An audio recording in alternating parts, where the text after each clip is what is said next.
Os invito a una lectura del Evangelio según Lucas, capítulo 19 y versículo 42.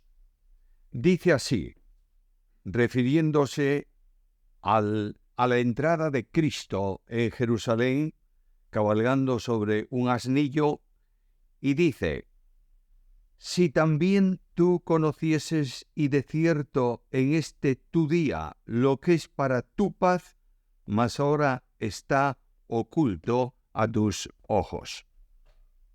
Estamos en un domingo llamado Domingo de Ramos, que introduce el tiempo que se califica como Semana Santa.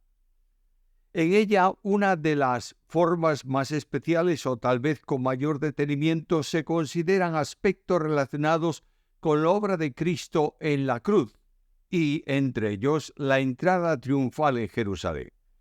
En ocasiones se hacen consideraciones del entorno de los acontecimientos, pero no tanto de la profunda realidad espiritual de los mismos.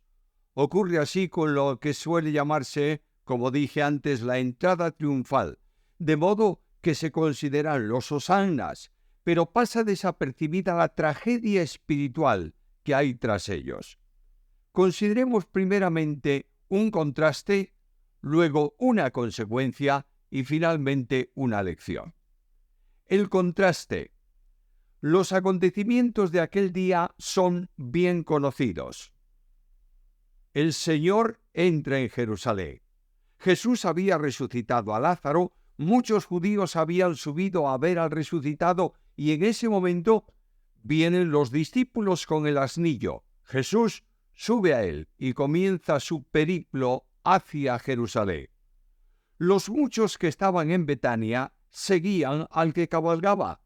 Los que estaban subiendo desde Jerusalén para ver a Lázaro se encontraron en el camino con los que venían de Betania y juntos, cortando las ramas de árboles y poniéndolos en el camino, formaron un cortejo con una multitud que iba delante y otra que seguía, mientras Jesús, en medio, rodeado de los discípulos, se acercaba a la ciudad. Era una ocasión de singular importancia. El Señor había hecho las señales que le acreditaban como rey que era enviado por Dios. Era el Mesías, como había entendido Nicodemo, Juan capítulo 3, versículo 2, de manera que quien entraba era el Rey de Reyes y el Señor de Señores. Otra importancia de la ocasión era el cumplimiento de la profecía que anunciaba la entrada del Rey cabalgando sobre un pollino. Zacarías 9:9. Todavía más. Se cumplía también la profecía de Daniel que anunciaba el término de la semana 69 con la entrada del Mesías príncipe en la ciudad. Aquellos ciegos a la realidad estaban dejando pasar la oportunidad que los profetas habían anunciado a lo largo del tiempo. Hay en el pasaje un notable contraste. Las multitudes festejan y habían salido a recibir al Señor. Allí sonaban los cánticos de gozo de los discípulos, versículo 38, alabando a Dios, pero la gente desconocía la realidad del presente histórico. La paz había descendido en la persona del príncipe de paz.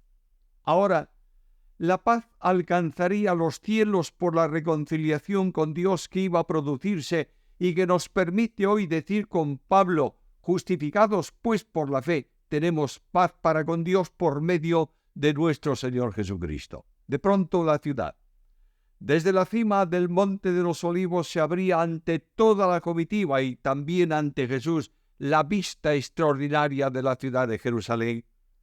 Allí se produjo un profundo contraste entre los hosannas de la multitud y las lágrimas de Jesús. Versículo 41. Cuando llegó cerca, al ver la ciudad, lloró sobre ella. El Señor miraba más allá del momento presente. Era la última oportunidad que Dios daba a su pueblo. Habían rechazado a todos los profetas y ahora rechazaban a Dios mismo que entraba en la ciudad.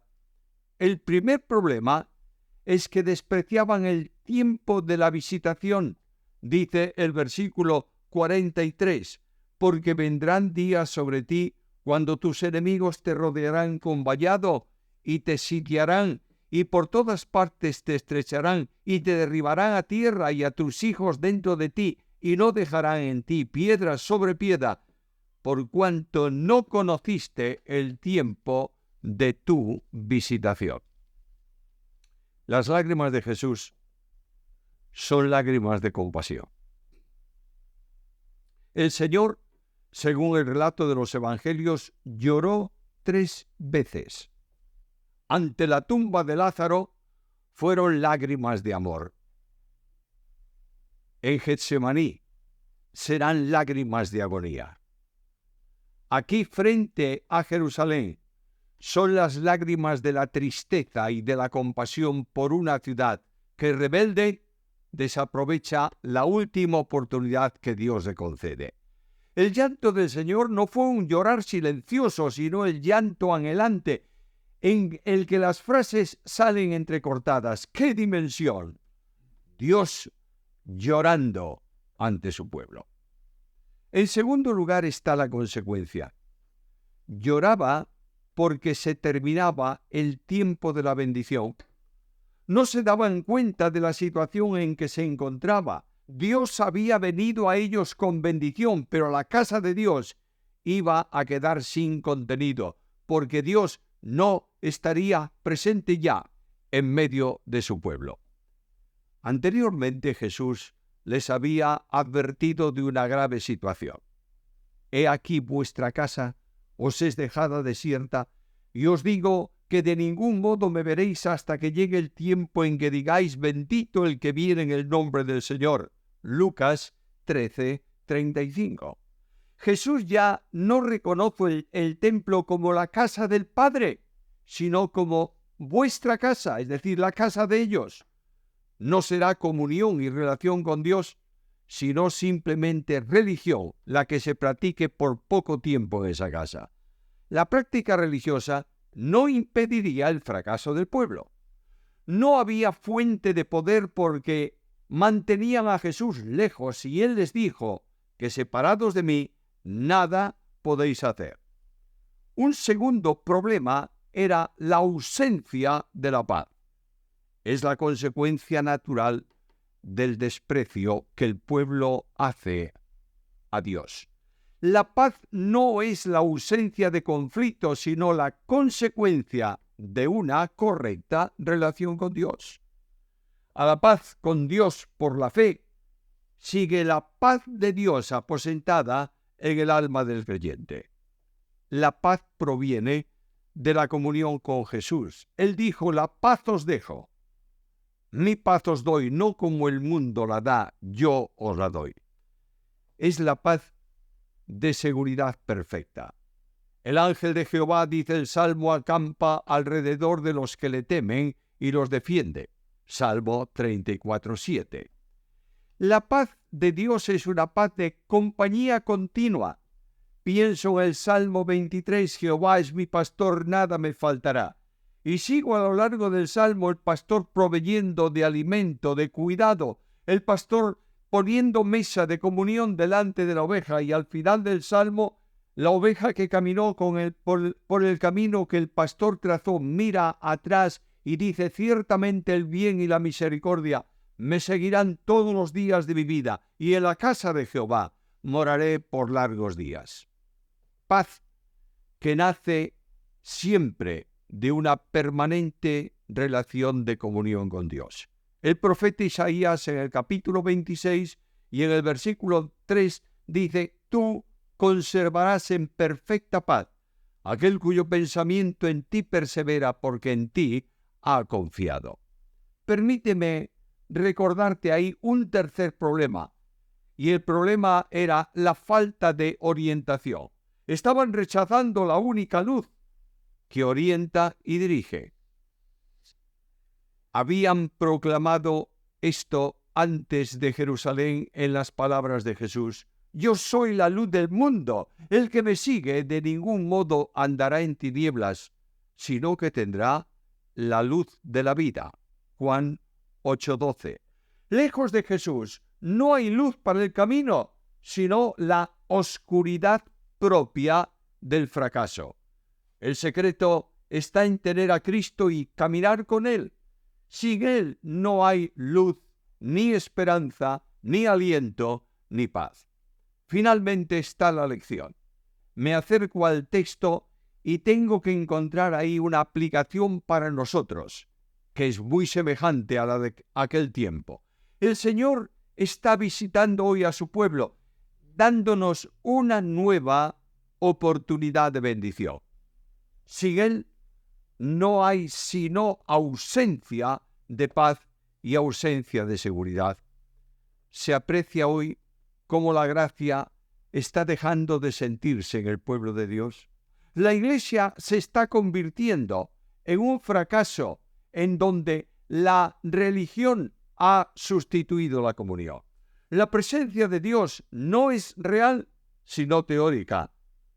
¿Y dónde está hoy la realidad salvadora, como decía el profeta? Jehová en medio de ti, Él salvará. Sofonías 3:17. ¿Dónde está hoy la evidencia restauradora de la gracia de Dios en un pueblo donde la santidad ha dejado de ser prioritaria? Así dice el profeta: yo salvaré a la que cojea y recogeré a la descarriada. Sofonías 3:19. Hoy hay, como entonces, una manifestación externa de gozo aparente, cánticos, alegría, pero el corazón está lejos del Señor. Además, donde no está Cristo entronizado, no hay paz. La paz del Señor se hace trascendente por el Espíritu de Cristo, en donde el fluir del Espíritu hace sentir la calma interna en el corazón. Una experiencia donde el amor de Dios establece una nueva dimensión de vida. Una realidad en donde la comunión de Dios se extiende a la realidad de la comunión de la Iglesia y donde los creyentes se aman unos a otros con amor entrañable, no con su amor personal, sino con el amor que Dios derrama en sus corazones. Nunca hubo más inquietud en la Iglesia de Cristo, porque no hay paz en el corazón de los creyentes. Nunca hubo más inquietud en las familias, porque Cristo no está conduciendo el hogar. Nunca hubo más desasosiego en el creyente, porque el Señor no actúa sobre el mar embravecido de la vida. Además, sin Cristo no hay luz. En un mundo en desorientación hay una iglesia desorientada. Estamos lejos de la luz que es Cristo. Él dijo: yo soy la luz del mundo. El que me sigue no andará en tinieblas, sino que tendrá la luz de la vida. Esta es nuestra responsabilidad. Vuelvo un instante al pasaje. Versículo 42, nuevamente. Jesús decía: si también tú conocieses y de cierto en este tu día lo que es para tu paz, mas ahora está oculto a tus ojos. Observa también el versículo 44, la última parte. Todo esto está oculto a tus ojos por cuanto no conociste el tiempo de tu visitación. El Señor nos está dando tal vez la última oportunidad. Esta es su invitación personal. Lo digo en palabras suyas a la iglesia en la Odisea.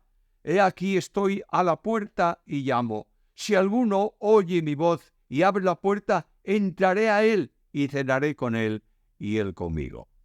Ante la entrada de Jesús en Jerusalén, frente a las lágrimas de Cristo, ante un corazón pastoral como el suyo, del gran pastor de las ovejas que siente el problema de su rebaño, viene a nosotros para invitarnos a abrir una puerta de comunión con Él.